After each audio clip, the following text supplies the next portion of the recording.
పిల్లల పెళ్ళిళ్ళు చేయాలంటే చాలా కష్టంగా మారుతున్న రోజులొచ్చినాయి. అలాగే కేరళలో ఉన్నికృష్ణ, గ్రీష్మ అనే ఇద్దరు చక్కగా పెళ్లి చేసుకున్నారు. అంతా బావుంది అనుకున్న టైంలో ఆ అమ్మాయి చాలా అందంగా ఉంది గ్రీష్మ. చక్కగా మంచి జడ అంటే పెళ్లి కూతురు గెటప్‌లో కాబట్టి అది ఒరిజినల్ హీరో తెలీదు. కేరళ పద్ధతి సాంప్రదాయాల్లో మంచి బంగారంలు, గింగారాలు చక్కగా పెట్టి పెళ్లి చేశారు. పెళ్లి చేసిన తర్వాత ఈ ఉన్నికృష్ణన్‌కి 25 రోజుల తర్వాత భార్య బోరు కొట్టింది అని చెప్తున్నారు ఆడవాళ్ళు గ్రీష్మ బంధువులు. ఉన్నికృష్ణన్ పేరెంట్స్ ఏం చెప్తున్నారంటే పెళ్లి కూతురు వాళ్ళ అమ్మే తేడా, ఆవిడ పేరు సుజిత అట. ఆవిడే కల్పించుకుని అత్యుత్సాహంగా అల్లుడు కూతురు విషయంలో వాళ్ళ కాపురం పాడు చేసింది అని ఉన్నికృష్ణన్ పేరెంట్స్ కంప్లైంట్ ఇస్తున్నారు. అలాగే గ్రీష్మ వాళ్ళ మదరు ఎక్కువగా కల్పించుకోవడం వల్లే ఈ సమస్యకి ప్రాబ్లం స్టార్ట్ అయింది అంటున్నారు. 25 రోజులు ఏమన్నా సరిగ్గా మంచిగా ఉన్నారేమోనండి. అప్పటి నుంచి తగాదాలు, గొడవలు అన్నీ స్టార్ట్ అయినాయి. ఉన్నికృష్ణ జీవితంలో, గ్రీష్మ జీవితంలో. ఒక పెద్దవాళ్ళ కల్పించుకోవడం వల్ల, పెద్దవాళ్ళు ప్రాబ్లమ్ క్రియేట్ చేయడం వల్ల అలా స్టార్ట్ అయినాయి అని చెప్పి అందరూ చెప్తున్నారు. దాని తర్వాత ఇద్దరు బాగా గొడవ పడటం, ఈ అమ్మాయిని తీసుకెళ్లకుండా అతను విదేశాలకు వెళ్ళటం అన్నీ జరిగిపోతూ వచ్చినాయి. కానీ గ్రీష్మకి భారత్తో పాటు విదేశాలకు వెళ్ళాలని, తనతో పాటు టైం స్పెండ్ చేయాలని బాగా ఉండేదిట. కానీ పాపం అతను తిన్ని తీసుకెళ్లకుండా తిన్ని వాళ్ళ అమ్మ దగ్గరే ఉంచేసేసి వాళ్ళ పుట్టింట్లోనే ఉంచి వెళ్ళిపోయాట. పెళ్ళైన 6 ఏళ్లలో వాళ్ళ అమ్మగారు వాళ్ళ ఇంటికి ఒక్కసారి వెళ్ళాట ఈ ఉన్నికృష్ణన్ గ్రీష్మ వాళ్ళ ఇంటికి. గ్రీష్మ వాళ్ళ ఫాదర్ చనిపోతే కూడా పలకరించడానికి చనిపోయిన రోజు రాక కార్యక్రమాలు 10వ రోజు 12వ రోజు కార్యక్రమాలు ఉంటాయి కదా, ఆ టైంలో వచ్చి ఇష్టం వచ్చినట్టుగా ఆ అమ్మాయిని వాళ్ళ మదర్ని కించపరిచి ఏ మాట పడితే ఆ మాట మాట్లాడి, ఇద్దరికి మాట మాట వచ్చినప్పుడు ఎవరు తగ్గరు కదా, ఎవరు ఇష్టం వచ్చినట్టు వాళ్ళు మాట్లాడుకుంటారు కదా. ఉన్నికృష్ణను గ్రీష్మ వాళ్ళ అమ్మ ముగ్గురు కలిసి పోట్లాడుకున్నారు. పోట్లాడుకున్నప్పుడు భర్త చనిపోయి ఆవిడ పెద్ద ఆవిడ, లేకపోతే తండ్రి చనిపోయి భార్య కదా, కొంచెం వివేకంగా ప్రవర్తిద్దామని చెప్పి అతనికి లేదు. అతన్ని ఏమైనా కించపరిచే విధంగా మాట్లాడారు అని చెప్పి ఉన్నికృష్ణన్ పేరెంట్స్ మాట్లాడుతున్నారు. మా అబ్బాయి ఎలా కంట్రోల్ అవుతాడు, వాళ్ళు ఇష్టారాజ్యంగా ఏది పడితే అది మాట్లాడతారో, అలాంటప్పుడు మా అబ్బాయి మాట్లాడిన దాంట్లో తప్పు లేదు అని చెప్పి పాపం వాళ్ళు అంటారు. ఇంతకీ ఆ కార్యక్రమం అయిపోయిన తర్వాత ఉన్నికృష్ణన్ వాళ్ళ అమ్మగారిని భార్యని తిట్టడం వల్ల వాళ్ళు మానసిక క్షోభకు గురై ఇద్దరు కలిసి సూసైడ్ చేసుకున్నారు పాపం, గ్రీష్మను వాళ్ళ అమ్మగారు. ఇంకా పోలీసులు ఎంక్వైరీలు స్టార్ట్ అవుతాయి కదండి. ముక్కుపచ్చలారని పిల్లని పెళ్ళిళ్ళు చేసుకుని ఇద్దరు పోటీలు పడి చాలాసార్లు కౌన్సిలింగ్ కూడా ఇప్పించామండి అని గ్రీష్మ వాళ్ళ అమ్మగారు వాళ్ళు చెప్తున్నారు. వీళ్ళ కాపురం సరవటానికి కౌన్సిలింగ్లు కూడా పెట్టించాం, కానీ వాళ్ళ అమ్మగారు అమ్మాయి గ్రీష్మ వాళ్ళ అమ్మగారు అత్యుత్సాహంగా ప్రవర్తించి వాళ్ళ కాపురాల్లోకి వచ్చి చాలా ఇబ్బందులు గురి చేసిందండి మా అబ్బాయిని కోడల్ని అని చెప్తున్నారు.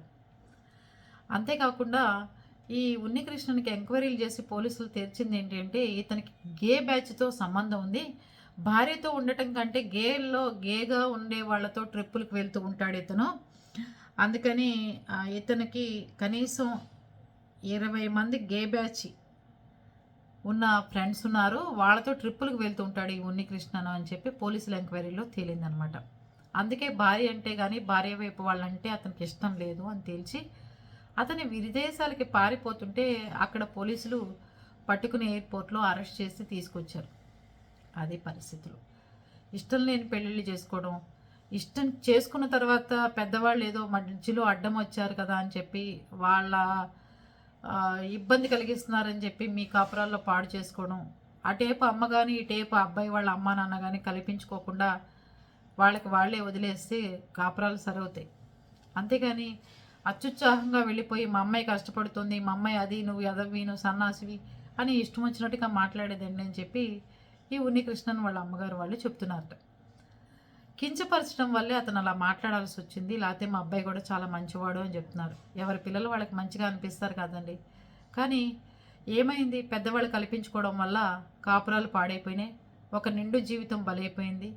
ఆ అబ్బాయి జీవితం నరకయాతనై పోలీస్ స్టేషన్ పాలయ్యాడు. ఆ అబ్బాయి పేరెంట్స్ కూడా వీడెప్పుడు రిలీజ్ అవుతాడని తెలియకుండా బాధపడాల్సిన పరిస్థితి. అదే రెండు వైపులా పెద్దవాళ్ళు కనుక సరి చేసుకుని బాగుంటే కనుక వాళ్ళ కాపురం బాగుంటుంది, ఎవరి ఇళ్లలో వాళ్ళు చక్కగా ఏసీ రూముల్లో కూర్చోవచ్చు. ముఖ్యంగా ఈ టాపిక్ మీద నేను చెప్పేది ఏంటి అంటే ఇన్ని స్టోరీలు చూస్తున్నారు కదా, ఆ అబ్బాయి వైపు వాళ్ళు కానీ అమ్మాయి వైపు వాళ్ళు కానీ ఎప్పుడైనా సరే మారి మనకెందుకు వాళ్ళు కింద మీద పడి సర్దుకుంటారు కాపురాలు. ఏదన్నా విషయం తేడా వచ్చిన దగ్గర నుంచి మనం జైలు పాలు అవ్వాల్సి వస్తుంది. ఇంకా అవతల వైపు వాళ్ళు కానీ యువతల వైపు వాళ్ళు కానీ సూసైడ్లు చేసుకుంటారు. మనం ఒకరికి ఇబ్బంది పెట్టకూడదనే కాన్సెప్ట్ ఉండాలి. మన ఇంటికి వచ్చిన కోడళ్ళని ఇబ్బంది పెట్టడం కానీ, మన ఇంటికి వచ్చిన అల్లుడిని రాజరంపాన్ని పెట్టడం కానీ చేయకుండా ఉంటే కాపురాలు చేసుకుంటారు కదా. ఎంత కష్టమైనా వాళ్ళ హస్బెండ్లతో ఉండి వాళ్ళు ఇబ్బంది పడటానికి చూస్తారు కానీ, అదే కూతురు చిన్న విషయంలో ఎక్కడన్నా తేడా మాట్లాడినా ఇబ్బంది పడ్డా, అల్లుడు ఏదన్నా కించపరిచే మాట అన్నా అమ్మాయి తల్లిదండ్రులు తట్టుకోవట్లా. అలాగే అబ్బాయి తల్లిదండ్రులు కూడా నేను గొప్పగా పెంచుకున్న నా కొడుకుని నా కోడలు ఎట్లా మాట్లాడుతుంది అని చెప్పి అబ్బాయి పేరెంట్స్ కల్పించుకుంటున్నారు. మీరిద్దరు కల్పించుకోకుండా ఉంటే గొప్పగా ఉంటాయి వాళ్ళ కాపురాలు. మీ మూలంగా మీ పిల్లల జీవితాలు, మీ పిల్లల భవిష్యత్తులు మీరే నాశనం చేసుకుంటున్నారు. ఏమంటారు మీరు? పెద్దవాళ్ళ మూలంగానే పిల్లల జీవితాలు, పిల్లల భవిష్యత్తులు నాశనం అవుతాయి అంట నేను. మీరేమంటారు?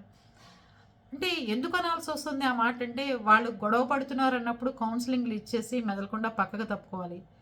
లేదంటే కోడళ్ళ మీద పెత్తనాలు, ఆటేపు అమ్మాయి అమ్మ నాన్న అల్లుడి మీద పెత్తనాలు చేస్తుంటే సంసారాలు అలాగే ఉంటాయి పాపం. గ్రీష్మ చాలా అందంగా ముచ్చటగా 200 సవర్ల బంగారం పెట్టి ఒక హౌస్ ఇచ్చి చాలా డబ్బు ఇచ్చి అబ్బాయికి పెళ్లి చేశారు. ఏం ఉపయోగం? పెళ్ళి అవ్వగానే తల్లి చచ్చిపోయింది, అమ్మాయి చనిపోయింది, అబ్బాయి జైలు పాలయ్యాడు. ఈ పెళ్ళిళ్ళు దేనికి చేసుకుంటున్నారో అర్థం అట్లా. పెళ్ళిళ్ళు కాస్ట్లీగా గ్రాండ్గా గొప్పగా చేయాలనుకుంటున్నారే తప్ప పెళ్లి కూతురు పెళ్లి కొడుకు ఎంతవరకు సుఖపడుతున్నారో మనం కల్పించుకోవడం వల్ల వాళ్ళు ఏమైనా ఇబ్బంది పడుతున్నారనేది కూడా ఆలోచించుకోవాలి. అర్థమైందా? డబ్బు బంగారంతో ఎప్పుడు చూడమాకండి. పిల్లల మనసులు కలిసినాయా లేదా, వాళ్ళు బాగుంటున్నారా లేదా అని ఎంక్వైరీ చేసుకోండి. ఓకే.